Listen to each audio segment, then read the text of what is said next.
मैं जानता हूं कि आप सुबह से यहां बैठे हो।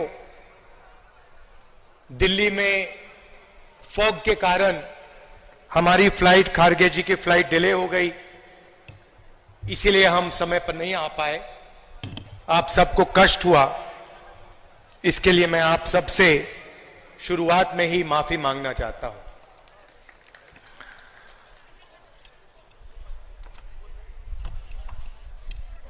उनतीस जून को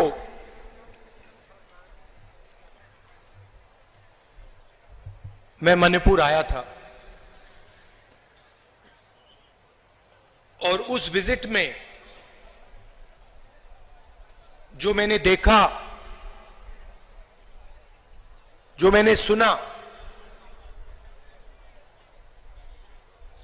मैंने कभी पहले नहीं देखा था, नहीं सुना था। 2004 से मैं राजनीति में हूं। पहली बार मैं हिंदुस्तान के एक प्रदेश में गया जहां गवर्नेंस का पूरा इंफ्रास्ट्रक्चर कोलैप्स कर गया था। जिसको हम मणिपुर कहते थे, 29 जून के बाद वो मणिपुर रहा ही नहीं, बट गया। कोने कोने में नफरत फैली, लाखों लोगों को नुकसान हुआ। भाई बहन, माता पिता आंखों के सामने मरे। और आज तक हिंदुस्तान के प्रधानमंत्री मणिपुर में आपके आंसू पोंछने, आपसे गले लगने, आपका हाथ पकड़ने नहीं आए। शर्म की बात। शायद नरेंद्र मोदी जी के लिए, बीजेपी और आरएसएस के लिए मणिपुर हिंदुस्तान का भाग ही नहीं है। आपका जो दुख है, आपका दर्द है, वो उनका दुख, उनका दर्द नहीं है। पिछले साल हमने भारत जोड़ो यात्रा शुरू की। कन्याकुमारी से कश्मीर तक हम चले, 4000 किलोमीटर चले और भारत को जोड़ने की हमने बात की, नफरत मिटाने की बात की, एक धर्म को, एक जात को दूसरी जात से मिलाने की बात की और बहुत अच्छा रिस्पांस मिला। लाखों लोगों से बातचीत की, उनका दर्द सुना।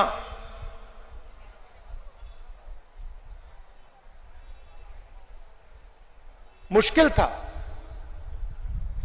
मगर बहुत अच्छा लगा। लोगों ने कहा कि कन्याकुमारी से कश्मीर तक यात्रा की है तो फिर ईस्ट से वेस्ट में यात्रा होनी चाहिए। और मैं चाहता था कि जैसे हमने पैदल यात्रा की कन्याकुमारी से कश्मीर, वैसे ही हम ईस्ट से वेस्ट पैदल यात्रा करें। मगर चुनाव का समय है और उसमें हमें थोड़ा ज्यादा समय लगता, इसलिए कांग्रेस पार्टी ने, हमने निर्णय लिया कि ये बस यात्रा होगी, हाइब्रिड यात्रा होगी, बस यात्रा होगी, पैदल यात्रा होगी। सवाल उठा कि ये यात्रा शुरू कहां से होनी चाहिए।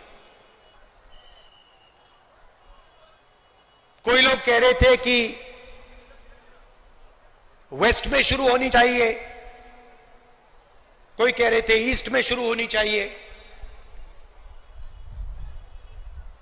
और मैंने साफ कहा कि अगली भारत जोड़ो यात्रा सिर्फ मणिपुर से ही शुरू हो सकती है और कहीं से नहीं शुरू हो सकती।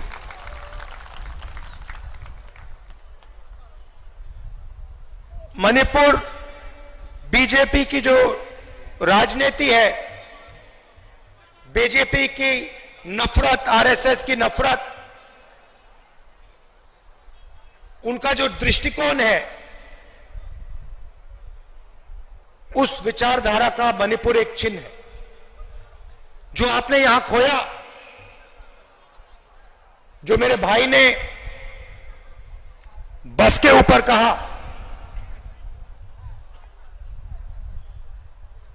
कि we have lost what is most precious to us. You have lost it because of the ideology of the BJP, because of the politics of the BJP, because of the hatred that the BJP and the RSS spread in their politics. I was listening to my brother when he was saying we have lost what we valued, and I was thinking to myself, yes, you have lost what you have valued, but we will find what you valued once again and bring it back to you. We understand, all of us on the stage understand the pain that the people of Manipur have been through. We understand the hurt, the loss, the sadness that you have been through. And we promise you, we commit to you that we will bring back what you valued. We will bring back the harmony, the peace, the affection that this state has always been known for. Question arises, why Nyaya Yatra? Because we are going through a period of great injustice in India. Social, economic, and political injustice. Injustice against the people of Manipur, the traditions of Manipur, but also injustice across the nation. Economically, monopolies are being built. Few people are getting access to all the wealth of the country. One or two businesses have their fingers in everything, and the large majority of businesses, small and medium businesses, are being destroyed. Huge levels of unemployment, massive price rise is what the whole of India is facing. On the social side, the large mass of India's people, the lower castes, Dalits, tribals, simply do not have a say in the governance system of the country. I have given example upon example of how the large mass of our people are excluded from the political system, from the governance system. So these are the issues that the Bharat Chodo Nyaya Yatra is going to raise. But this is less about us and more about you. Bharat जोड़ो यात्रा में हम सुबह शुरू करते थे, 6 बजे शुरू करते थे, और 7 बजे रात तक हम चलते थे। हमारा भाषण 20-25 मिनट का होता था। शाम को हमारा एक भाषण होता था, मगर 7-8 घंटे हम आपकी बात सुनते थे, किसानों की, मजदूरों की, छोटे दुकानदारों की, महिलाओं की, युवाओं की। और यही इस यात्रा का लक्ष्य है। हम ज्यादा बोलना नहीं चाहते हैं, हम आपको अपनी मन की बात नहीं बताना चाहते हैं, हम आपकी मन की बात सुनना चाहते हैं, आपका दर्द समझना चाहते हैं और आपके साथ हिंदुस्तान का अगला जो विजन होगा, हिंसा का नहीं, नफरत का नहीं, मोनोपोलीज का नहीं, मगर हार्मोनियस, इक्विटेबल और भाईचारे का विजन हम आपके साथ मिलकर, आपकी आवाज सुनकर, वो हम हिंदुस्तान के सामने रखने जा रहे हैं। एक बार फिर आप आए, दूर दूर से आए, शाम का समय है, आपको यहां बहुत समय रुकना पड़ा, इसके लिए मैं आपसे माफी मांगता हूं।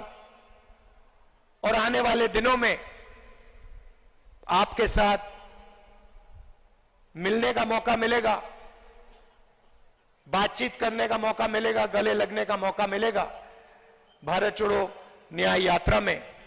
तो मैं काफी खुशी से आपसे मिलने की तैयारी करना। बहुत बहुत धन्यवाद। नमस्कार। जय हिंद।